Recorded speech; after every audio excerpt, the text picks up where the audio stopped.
दोस्तों next question समझ लेते हैं। क्वेश्चन नंबर 15 ए का आपका पॉइंट है, investors have a tendency to invest looking at the past returns and expect the same in future. ठीक, फर्स्ट आपका जो पॉइंट ए है, क्या मीनिंग है? Investors have a tendency to invest, मतलब इन्वेस्टर्स लोग जो होते हैं, जो पैसा इन्वेस्ट करते हैं, उनके अंदर ये टेंडेंसी होती है, उनका एक ये माइंडसेट होता है, ठीक है, या एक इंटेलेक्ट उनके अंदर होता है, एक एबिलिटी होती है टू इन्वेस्ट। वो किस तरीके से इन्वेस्ट करते हैं?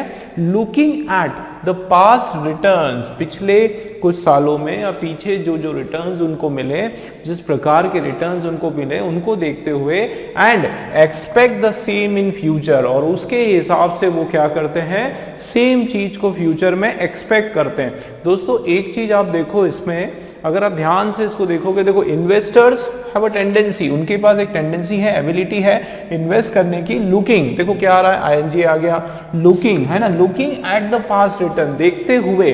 ठीक है, लुकिंग का यहां पर क्या मीनिंग आ रहा है? देखते हुए। क्या चीज देखते हुए? पास्ट के पिछले जो भी रिटर्न्स हैं उनको देखते हुए, उनको नजर में रखते हुए। एंड देखो यहाँ पे रिटर्न्स एंड, तो दोस्तों एंड के आगे और पीछे जो भी सेंटेंस आना है वो सेम सेंस का सेंटेंस आना है। जैसे कि मैंने आप लोगों को पहले भी बताया था कि ये आपका जो सेंटेंस 1 हो गया और सेंटेंस 2 हो गया, दोनों का दोस्तों जो सेंस है वो कैसा आना चाहिए? सेम सेंस का सेंटेंस आना चाहिए। ठीक है, सेम सेंस मतलब ग्रामेटिकली भी उसका सेम होना चाहिए। ठीक है, उसके अलावा जो है टेंस वाइज भी जो है वो सेम सेंस में होना चाहिए। तो जैसे कि यहां पर दिया हुआ है, आप देखो looking at the past return को देखते हुए, और क्या? Expecting the same in future, कि फ्यूचर में भी सेम चीज को एक्सपेक्ट करते हुए का सेंस आ रहा है। इसका मतलब यहां पर एक्सपेक्टिंग आपका सही हो जाएगा। ठीक है ना, देखो अब पढ़ो कैसा लग रहा है। Investors have a tendency to invest looking at the past returns को देखते हुए, साथ ही expecting the same in future, को सेम चीजें जो है फ्यूचर में भी एक्सपेक्ट करते हुए। ठीक, क्लियर? तो ये हमारा रॉन्ग है, यहाँ पे सेंटेंस करेक्ट नहीं है। बी वाला आप देखें, the target of the iPhone maker is to ship at least 80 million of the new 5G iPhone models with a view to overtake Huawei. अब इसका मीनिंग मैं आप लोगों को बताता हूं, पहले स्ट्रक्चर देख लेते हैं। यहां पे किसकी बात हो रही? सब्जेक्ट क्या है दोस्तों? सब्जेक्ट है हमारा टारगेट। सब्जेक्ट क्या है? टारगेट की यहां पे बात हो रही है। ये आपका क्या है? सब्जेक्ट है। ये सब्जेक्ट आपका कैसा है दोस्तों? सिंगुलर सब्जेक्ट है। उसके बाद ऑफ प्रीपोजिशन आया, ठीक है ना, ऑफ प्रीपोजिशन आया, उसके बाद आईफोन की बात हो रही, ये भी आपका सिंगुलर सब्जेक्ट है। अब मैंने क्या बताया था कि सब्जेक्ट 1 सब्जेक्ट 2 दोनों के बीच में ऑफ आया, तो जो भी वर्ब होगा, ये मैंने बताया था, नाउन ले लो या सब्जेक्ट ले लो, है ना, प्लस ऑफ प्रीपोजिशन, दोनों के बीच में नाउन टू वर्ब आपका जो है दोस्तों अकॉर्डिंग टू नाउन 1 होगा। ये देखो 2-3 जो फॉर्मूलेज हैं बहुत कॉमन है। सब्जेक्ट वर्ब एग्रीमेंट का ये बिल्कुल आपको दिमाग में रहना चाहिए। पहले शुरुआत इसी से करो, आप सही हो या नहीं हो, सबसे पहले ये कंफर्म कर लो कि भैया इसके अंदर कोई एरर है या नहीं है। तो नाउ हमारा वर्ब बराबर है कि नहीं, ये देख लो। तो आप देखो, the target of the iPhone maker, iPhone बनाने वाले जो लोग हैं, जो कंपनियां हैं, उनका टारगेट क्या है? इज, तो ये इज वर्ब का सिंगुलर है, यहां कोई प्रॉब्लम नहीं, ये बराबर। चलिए अब समझते हैं थोड़ा सा। तो target of the iPhone maker is to ship का मतलब होता है इंपोर्ट करना, बाहर से बुलवाना। ठीक है, it's is to ship at least 80 million of the new 5G iPhone models, है ना। इनका क्या टारगेट है कि कम से कम, एटलीस्ट कम से कम 80 मिलियन जो है नए 5G के जो आईफोन मॉडल्स हैं उनको बुलवाए, उनको इंपोर्ट करवाए विद अ, दोस्तों ये आपका एक फ्रेज हो गया, यहां से लेके यहां तक, कहां तक? With a view to.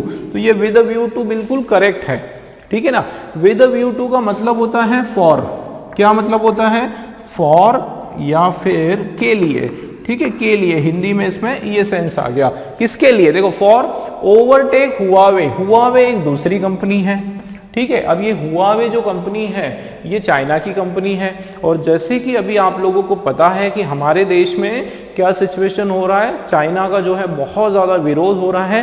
कारण भी सही है, क्योंकि चाइना जो है हमारे साथ अच्छा व्यवहार नहीं कर रहा है ना, पीठ पर छुरा घोंपने का काम चाइना कर रहा है। तो हुआवे की जो कंपनी है वो हमारा जो डेटा है, जो सीक्रेट इंफॉर्मेशंस है, वो यहाँ से चुरा के चाइना की गवर्नमेंट को बेचता है, ऐसा उसके ऊपर इल्ज़ाम है।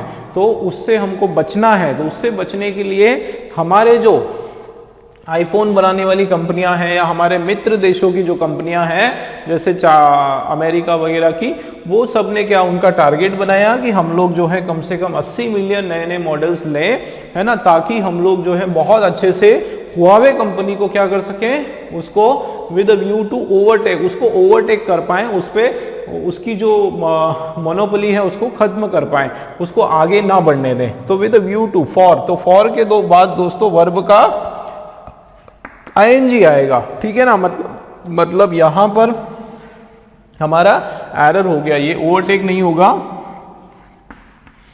ओवरटेकिंग के लिए, ठीक है, with a view to overtaking, ये आपका सही है।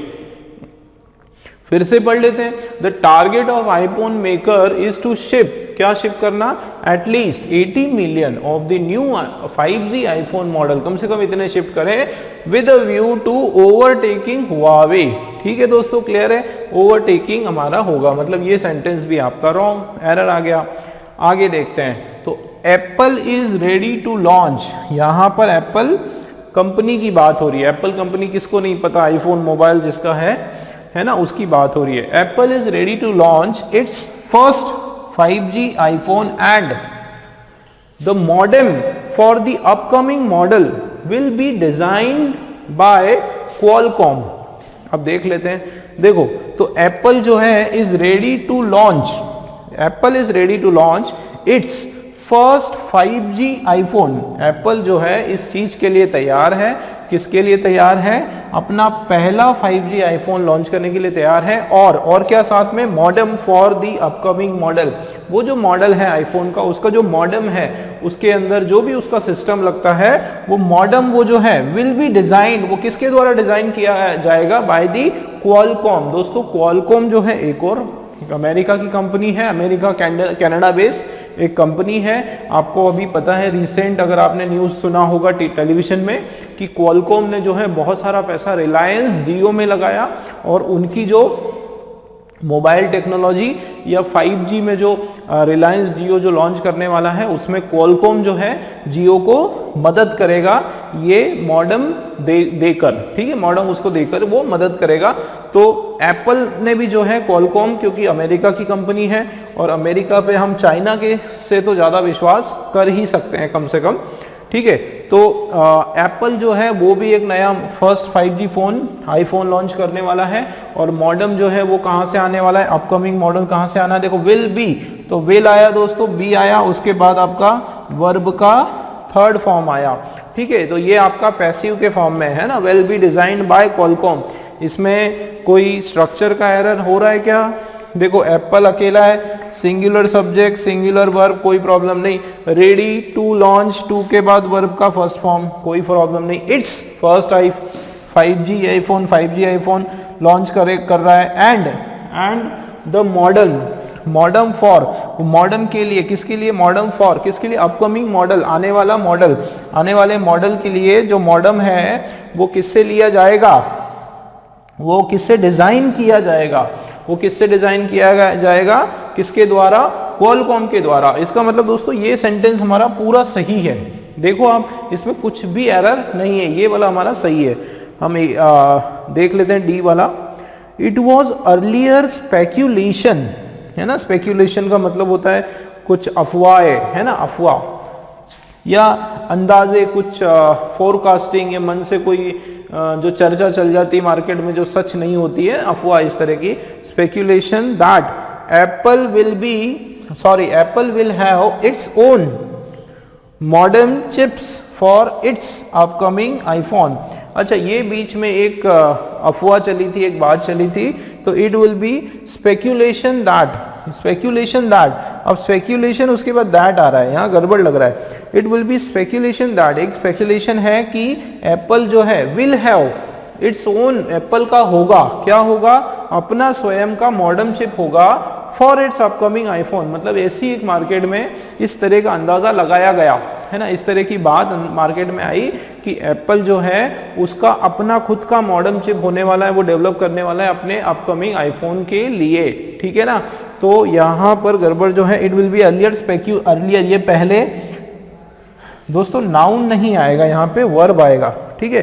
देखो, it was earlier speculated, verb आएगा, वर्ब का थर्ड फॉर्म आएगा, और ये यहाँ पर नाउन आपका नहीं आएगा, मतलब आपका जो वर्ड है वो स्पेक्यूलेटेड, क्या हो जाएगा दोस्तों, स्पेक्यूलेटेड, ठीक है, वर्ब का थर्ड फॉर्म, ठीक है। ये पहले इस चीज को इस तरीके से अंदाजा लगाया गया, या एक बात स्प्रेड हुई, क्या स्पेक्यूलेशन हुआ कि एप्पल जो है विल हैव इट्स ओन, उसके पास अपना स्वयं का मॉडर्न चिप होगा आप उसके अपकमिंग आईफोन के लिए, ठीक है, इस तरीके से। तो इसके अंदर भी आपने देखा एरर है, नन होने वाला नहीं है, सी वाला जो है हमारा राइट सेंटेंस हो गया। चलिए नेक्स्ट क्वेश्चन देखते हैं दोस्तों। नेक्स्ट क्वेश्चन आप लोगों के सामने प्रस्तुत है। क्वेश्चन देखें आप, 16 का ए जो लिखा है, life is all about learning, adopting and converting all the struggles, ठीक। क्या एक देखो कितना अच्छा मैसेज इसके अंदर है कि जीवन जो है वो किसके ऊपर है, सब कुछ मिलाओ अगर तो जीवन मात्र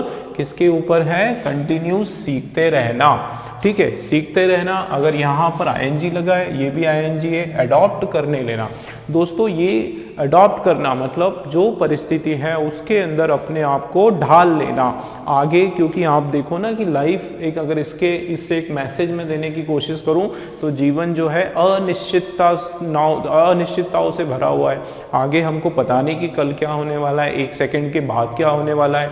तो जब हम अच्छी चीजों के लिए भी अडॉप्ट हो रहे हैं तो हमको कहीं ना कहीं बुरी चीजों के लिए भी अपने आप को तैयार रखना पड़ेगा और उस हिसाब से अडॉप्ट करना पड़ेगा। जिस प्रकार से अब देखो आप, कोविड की जो सिचुएशन आई, पूरा सोचने का लोगों का तरीका चेंज कर दिया, तो वो इसी प्रकार की बात हो रही, थोड़े शब्द मैंने अपने जोड़ दिए, ठीक है। देखो लाइफ जो है वो ऑल अबाउट लर्निंग, सीखते रहने का है, अडॉप्ट करते रहने का है, and converting all the struggles, जितने भी आपके जो संघर्ष है उनको कन्वर्ट करना, इसको all the struggles into success, इस तरीके से कुछ होगा। चलिए तो अब इसमें देखते हैं हम कुछ एरर है या नहीं है। तो देखो लाइफ की बात हो रही है, सिंगुलर सब्जेक्ट है, कोई प्रॉब्लम नहीं, सिंगुलर सब्जेक्ट है तो सिंगुलर वर्ब हो गया। ऑल अबाउट क्या है, लर्निंग, इधर आईएनजी, यहाँ पर आईएनजी और एंड के बाद भी आईएनजी, तो ये जो ग्रामेटिकली तीनों का सही सेंस है, ऑल दी स्ट्रगल, सभी स्ट्रगल्स को, ठीक है, यहां कोई प्रॉब्लम नहीं दोस्तों, ए वाला हमारा एकदम एब्सोल्युटली करेक्ट है, ठीक है। बी हम लोग देख लेते हैं, without humble confidence in your own capabilities you can not be successful और हैप्पी। देखो एक और अच्छा सा मैसेज दिया हुआ है कि बिना किसी हम्बल मतलब एकदम शाम, नम्र, ठीक है, एकदम नम्र कॉन्फिडेंस। हम्बल कॉन्फिडेंस का दोस्तों यहाँ पे मतलब है कि हमारे अंदर कॉन्फिडेंस तो होना चाहिए लेकिन ओवर कॉन्फिडेंस नहीं होना चाहिए।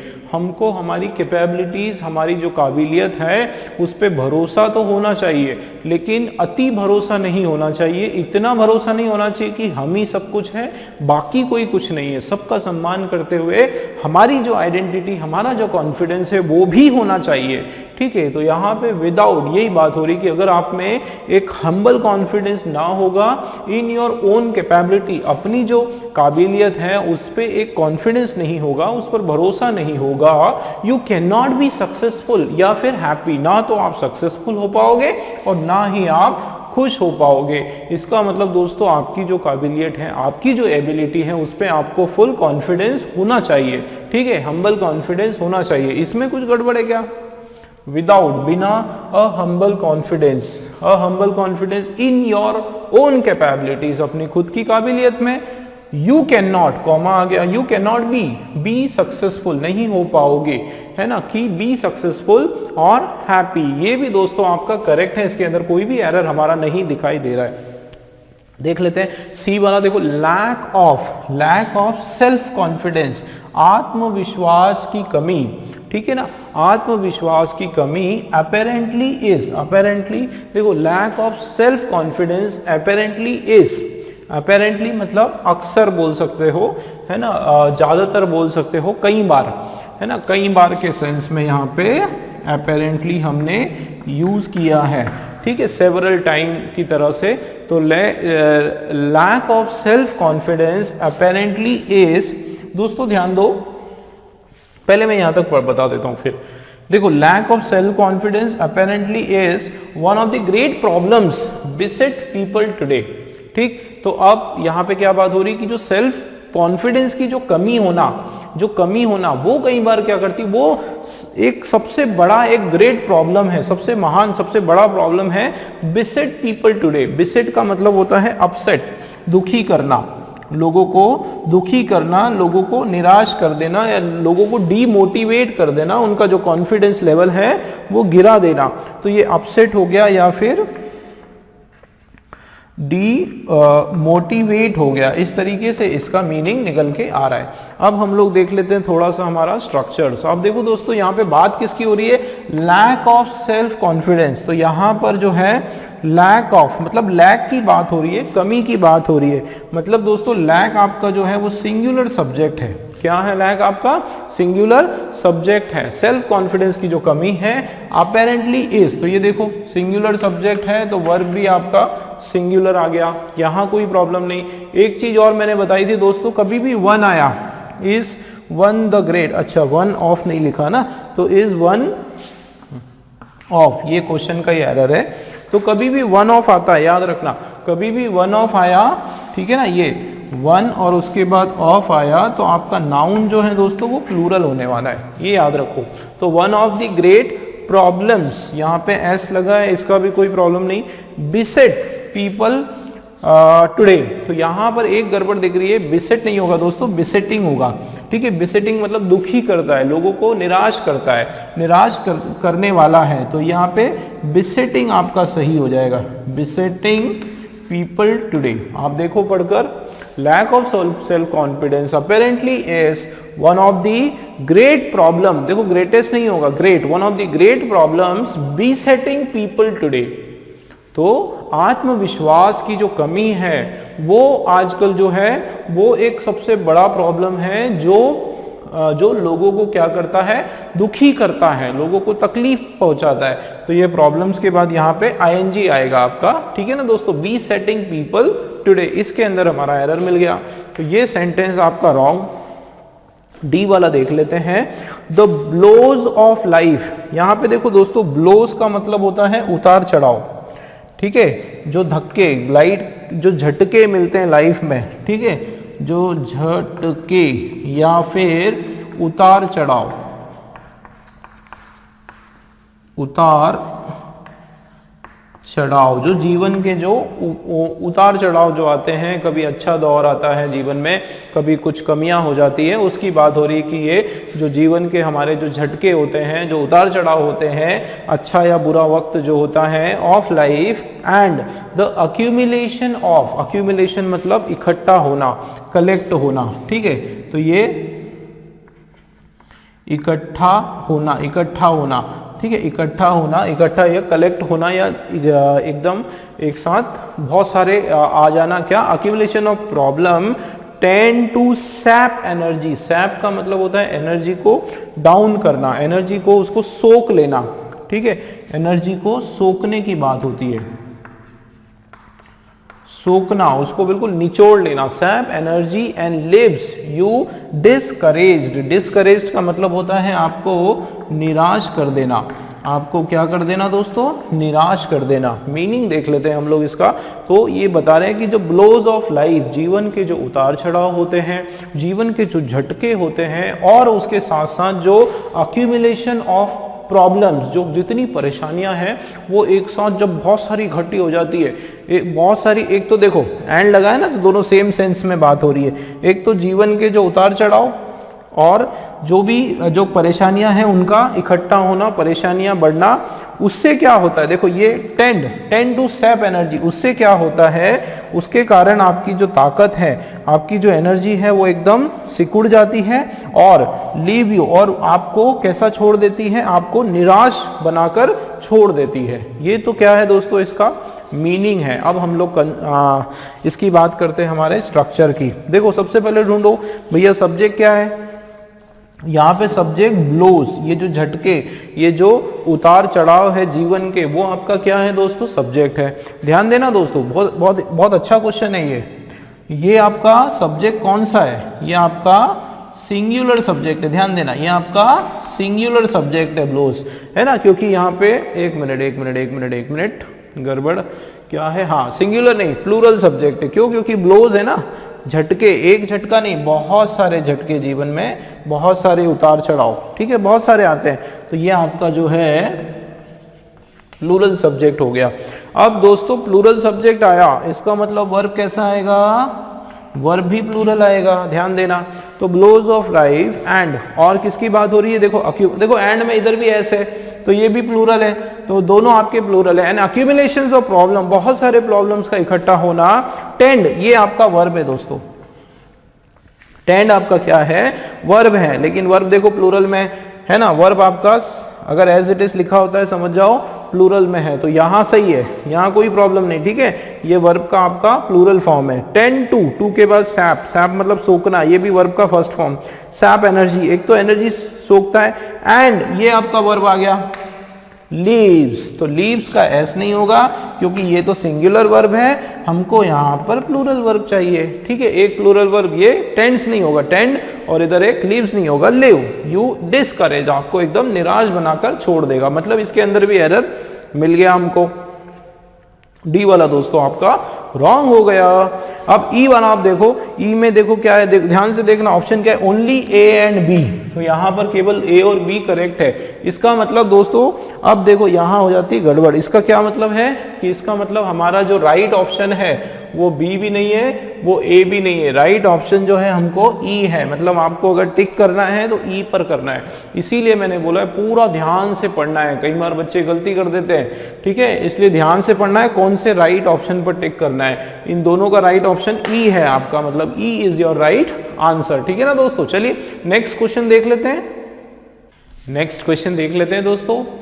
17th वाला जो क्वेश्चन है, ए इसका जो पॉइंट है, द रन फॉर यूनिटी, ठीक है, ये जो रेस होती है, दौड़ होती है यूनिटी के लिए, the run for unity which began the major Dhyanchand national stadium saw the participation of a large number of people. क्या बात हो रही है यहाँ पर कि ये जो रन फॉर यूनिटी जो प्रोग्राम है जो शुरू हुआ, देखो जो शुरू हुआ, तो विच बिगेन वर्ब का सेकेंड फॉर्म, मतलब पास्ट टेंस की कोई बात यहाँ पे की जा रही है, ठीक है, तो ये रन फॉर यूनिटी है, जो कि ये विच भी आपका बराबर है, जो शुरू हुआ, कहां से शुरू हुआ, major Dhyanchand stadium, national stadium से शुरू हुआ, सॉ द, ये वर्ब का second form, saw the participation of large number of people, क्या देखा गया उसके अंदर, बहुत सारे लोगों का जो उसके अंदर पार्टिसिपेशन, भागीदारी देखी गई। और अक्सर ऐसा होता है, कोई मैराथन या दौड़ कोई अरेंज होती है,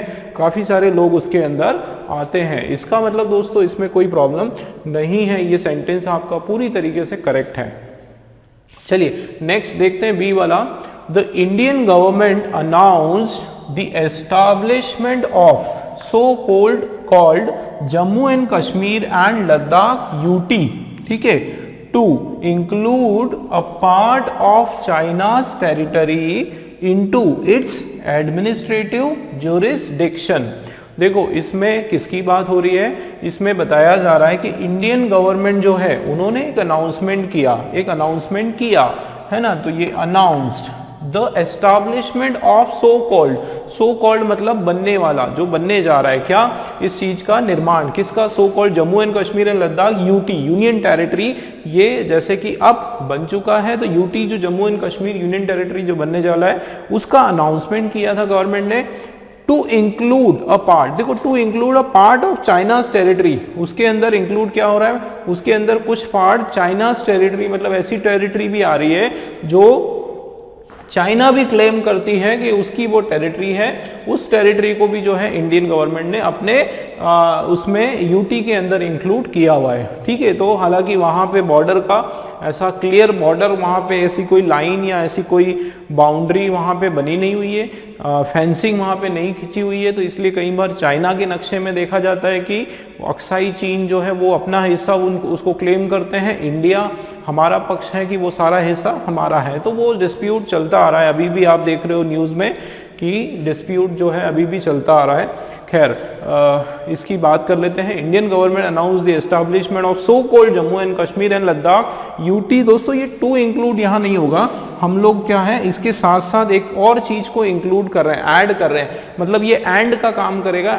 इंक्लूड किसको कर रहे हैं, कुछ पार्ट ऑफ चाइनीज टेरिटरी, तो यहाँ पे टू इंक्लूड नहीं है, सही आपका इंक्लूडिंग। ठीक है, मिलाकर, किसको मिलाकर, ध्यान देना। तो अब देखो इंडियन गवर्नमेंट जो है उन्होंने अनाउंस किया कि वो एस्टैब्लिश करने वाली है so called Jammu and Kashmir Ladakh और Ladakh UT union territory, include करते हुए या मिलाते हुए, किसको जोड़ते हुए, कुछ part of China's territory into its administrative jurisdiction, उस चाइना के कुछ पार्ट की टेरिटरी को भी अपने एडमिनिस्ट्रेटिव ज्यूरिसडिक्शन में वो लेने वाले हैं। ठीक है, तो यहां पर एरर आपको क्लियर हुआ, एरर हमारा जो है इंक्लूडिंग होगा, टू इंक्लूड नहीं होगा, इसके अंदर रॉन्ग है। ठीक, अब देख लेते हैं हम लोग सी वाला। China had earlier objected for the August 5 order of the revocation of article 370 and the formation of Ladakh a union territory. क्या यहां पर बात हो रही है, देखो China had earlier objected, China ने पहले, जैसे कि आपको पता है कि जब आर्टिकल 370 को रिवोकेट किया, उसको हटाया गया कश्मीर से, जिसके कारण कश्मीर को बहुत सारे स्पेशल स्टेटस मिल रहे थे और वो लोग अपने आप को भारत से अलग करने में क्लेम कर रहे थे, तो उस आर्टिकल को हटाया गया और उसका जो है उसका पहले क्या हुआ, चाइना ने, पाकिस्तान ने, इन लोगों ने ऑब्जेक्शन लिया। ठीक है, चाइना ने बहुत स्ट्रॉन्ग ऑब्जेक्शन लिया है ना, ये अगस्त 5 का जो ऑर्डर हुआ था आर्टिकल का। एंड आगे क्या, और क्या क्या ऑब्जेक्शन लिया चाइना ने, and the formation of Ladakh as union territory, Ladakh को जो यूनियन टेरिटरी बनाया गया, सीधा केंद्र के अंतर्गत जो बनाया गया, केंद्र शासित राज्य जिसको बनाया गया, उस पर भी इन्होंने ऑब्जेक्शन लिया। अब देखते हैं इसके अंदर क्या कुछ एरर है। China had earlier objected for the, ये फॉर आपका दोस्तों गलत है। ठीक है, China had earlier objected for the, के लिए नहीं, किसके लिए ऑब्जेक्ट किया, के लिए नहीं, टू द, को, किसका ऑब्जेक्शन दिया, टू आएगा यहाँ पे, देखो ऑब्जेक्टेड जो है इसके साथ यहाँ पर टू आएगा। China had earlier objected to the August 5 order. ठीक है, उसका ऑर्डर किया, किसका ऑब्जेक्शन किया, उस अगस्त 5 के ऑर्डर का ऑब्जेक्शन किया। ठीक है, तो टू इसको ऑब्जेक्शन किया, तो यहाँ पे फॉर आपका रॉन्ग हो गया दोस्तों, टू आपका प्रीपोजिशन सही है। ठीक है, तो इसके अंदर ये आपका रॉन्ग सेंटेंस। चलिए नेक्स्ट देखते हैं। चाइना अर्जेस इंडिया, मतलब चाइना ने इंडिया से अपील की या उनसे कहा, इंडिया से अर्ज किया, क्या अर्ज किया, देखो चाइना सिंगल है, सिंगुलर नाउन, तो इसके साथ सिंगुलर वर्ब। पहले समझ लेते हैं। China urges India to respect Chinese territorial sovereignty, abide with the treaties and uphold peace in the border areas. भाई चाइनीज का जो वहाँ का विदेश मंत्रालय, उन्होंने एक बयान जारी किया, उस बयान में उन्होंने इस तरह का स्टेटमेंट लिखा है ना, हमेशा वो लिखते बड़ा अच्छे हैं लेकिन ग्राउंड पे करता कुछ और है, वो अलग बात है, लेकिन सच्चाई है। तो चाइना ने क्या किया, इंडिया से अर्ज किया कि वो क्या करे, चाइनीज टेरिटोरियल सोवेरेनिटी, मतलब उसकी जो फ्रीडम है, चाइनीज टेरिटरी की जो आज़ादी है उसकी रिस्पेक्ट करे। अबाइड विद द ट्रीटीज, मतलब जो भी ट्रीटी है, जो भी उन लोगों ने नियम जो बनाए गए हो पुराने उसके साथ उसके हिसाब से चले और अपहोल्ड पीस और बॉर्डर एरिया में शांति जो है वो बनाए रखे। तो यहाँ पे दोस्तों जैसे कि आपको पता है कि अबाइड जो वर्ड है उसके साथ अबाइड के साथ विथ नहीं आता है, अबाइड के साथ जो है बाय आता है, ठीक है ना। अबाइड के साथ क्या आता है, बाय आता है, विथ आपका रॉन्ग हो गया है ना। अबाइड बाय का मतलब होता है फॉलो करें या उससे स्टिक रहे, उससे ये टू फॉलो इसका सेंस आ रहा है, टू फॉलो या उस पर टिके रहे, है ना। इस तरीके से अबाइड बाय दी ट्रीटीज, जो भी ट्रीटी है, जो भी संधि हुई थी उस पर जो है उसको फॉलो करें। To abide the treaties and uphold the peace in the border area, मतलब यहाँ पे विथ नहीं आएगा, इसका भी रॉन्ग हो गया। तो हमारा फर्स्ट वाला राइट है दोस्तों, नन भी आपका रॉन्ग हो गया, ठीक है। फर्स्ट वाला सेंटेंस आपका राइट है, बाकी के सेंटेंस जो है आपके रॉन्ग हैं, ठीक है। नेक्स्ट क्वेश्चन देख लेते हैं दोस्तों। 18th क्वेश्चन आप लोगों के सामने है, देख लेते हैं। 18th क्वेश्चन का हमारा जो ए वाला पॉइंट है, देखो क्या लिखा है, the USA is aiming at double its bilateral trade with India by 2015, ठीक है। तो यहाँ पर क्या बात हो रही कि यूएसए जो है is aiming at double its bilateral trade. तो USA is aiming at double its bilateral trade with India by 2015। तो यूएसए इज एमिंग एट, क्या मीनिंग हो रहा है, पहले हम लोग इसका मीनिंग समझ लेते हैं कि यूएसए जो है वो एक एम बना रही है, उन्होंने एक निर्णय बनाया है, क्या बनाया है, डबल इट्स बायलैटरल ट्रेड, अपना जो ट्रेड है, बायलैटरल मतलब द्विपक्षीय जो उद्योग है, जो ट्रेड है, उसको क्या करना, किसके साथ, इंडिया के साथ डबल करना, कब तक, 2015 तक। तो दोस्तों यहाँ पे एमिंग एट समथिंग होता है, ध्यान देना, एमिंग एट समथिंग होता है, एमिंग टू डबल, यहाँ पे इज एमिंग टू डबल, क्या करने के लिए एम कर रहे हैं, एमिंग, अगर एट यहाँ पे होता तो ये हमको आईएनजी लगाना पड़ता है, एमिंग एट डबलिंग इट्स, ठीक है। तो यहाँ पर एट जो प्रीपोजिशन है वो आपका रॉन्ग हो रहा है, एमिंग टू डबल इट्स, क्या एम कर रहे हैं, to double its bilateral trade with India by 2015, ठीक है। तो यहाँ पर एरर हो गया, ए वाला हमारा एमिंग एट डबल इट्स, ये एरर ए वाला हमारा रॉन्ग हो गया। ये देख लेते हैं हम लोग, बी वाला देख लेते हैं। अ 42 years old unidentified man was lynched in Kanpur by a mob which accused him of a Pakistani terrorist। इसका क्या मीनिंग आप देखो, एक 42 ईयर 42 साल का एक अनआइडेंटिफाइड मैन, अननोन जो व्यक्ति है, was lynched, उसको क्या किया गया, लिंच। लिंच का मतलब होता है बीटन टू डेथ।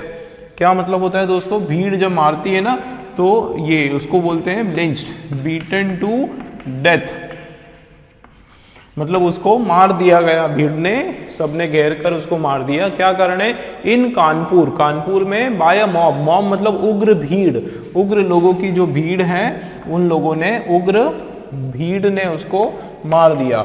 विच, तो दोस्तों ये विच जो वर्ड है, विच का यहाँ पे बात नहीं होगी क्योंकि हम लोग इस मॉब की बात कर रहे हैं और मॉब का कोई आपका जेंडर नहीं है, न्यूटर जेंडर है। तो यहाँ पे विच जो है ये रॉन्ग हो गया, दैट यहाँ पे आने वाला है आपका, है ना। दैट अक्यूज्ड हिम, जिन्होंने उसके ऊपर क्या इल्जाम लगाया था, ऑफ अ पाकिस्तानी टेररिस्ट, मतलब भीड़ ने अनआइडेंटिफाइड मैन को मार दिया और उसके ऊपर क्या अक्यूज किया गया कि वो एक पाकिस्तानी टेररिस्ट है, ठीक है। इस तरीके से तो यहाँ पे हमारा एरर हमको पता चल गया, विच नहीं आएगा दोस्तों, दैट हमारा आने वाला है, ठीक है।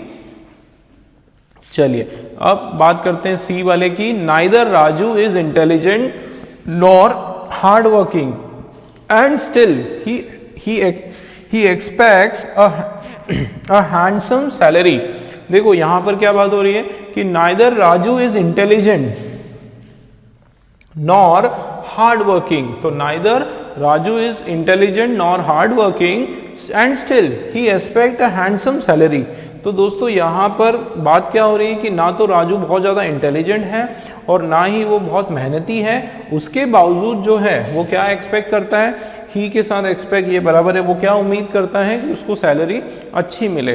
दोस्तों नाइदर और नॉर का एक रूल है कि नाइदर और नॉर जो है उसके बाद देखो यहाँ पे नाइदर राजू इज इंटेलिजेंट, ठीक है। तो नाइदर के बाद जो है neither Raju is intelligent nor hard working, यहां पर आप देखो इज इंटेलिजेंट, तो यहां आपका हो जाएगा नॉर इज हार्ड वर्किंग, ठीक है, क्योंकि neither Raju is intelligent nor is hard working, इस तरीके से अपन ने नाइदर इज राजू नॉर, हाँ ये आपका सही फॉर्मेशन है। Neither Raju is intelligent nor is hard working and still he expect a handsome salary, इसका मतलब आपका ये वाला भी रॉन्ग है दोस्तों, ये भी हमारा जो है रॉन्ग हो गया, ठीक है। अच्छा, उसके बाद आपका डी वाला है many a party workers were taken to hospital after consuming illicit liquor, क्या मीनिंग है इसका? मैनी अ पार्टी वर्कर, बहुत से जो पार्टी वर्कर्स हैं, बहुत से पार्टी, ध्यान देना दोस्तों, ये जो मैनी अ, एक होता है अ मैनी, एक होता है अ मैनी, और उसके बाद ध्यान देना दोस्तों, बहुत इंपॉर्टेंट बात बता रहा हूं, अ मैनी, उसके बाद आपका जो नाउन है वो प्लूरल नाउन आएगा, और जो वर्ब है वो भी आपका प्लूरल वर्ब आने वाला है, ठीक है। लेकिन अगर हमने लिखा मैनी अ, याद रखना, तो मैनी अ और आ आया यहाँ पे, तो उसके बाद जो है नाउन आपका वो सिंगुलर नाउन आएगा दोस्तों, और वर्ब भी जो है वो भी सिंगुलर वर्ब आएगा। तो यहाँ पर क्या लिखा हुआ है आपका? मैनी अ मैनी लिखा हुआ है, सॉरी मैनी अ लिखा है, तो मैनी अ पार्टी वर्कर्स नहीं होगा, मैनी अ पार्टी वर्कर, ठीक है, वर नहीं होगा, क्या हो जाएगा? वॉज हो जाएगा। तो many a party worker was taken to hospital after consuming illicit liquor, मतलब आपका ये वाला भी रॉन्ग है दोस्तों। इसका क्या मतलब है कि नन, सी वाला जो हमारा ऑप्शन है वो राइट ऑप्शन है, इनमें से कोई भी आपका रॉन्ग, कोई भी आपका करेक्ट सेंटेंस नहीं है, तो लास्ट वाला ऑप्शन हमने लगा दिया, ठीक है। चलिए नेक्स्ट क्वेश्चन देख लेते हैं।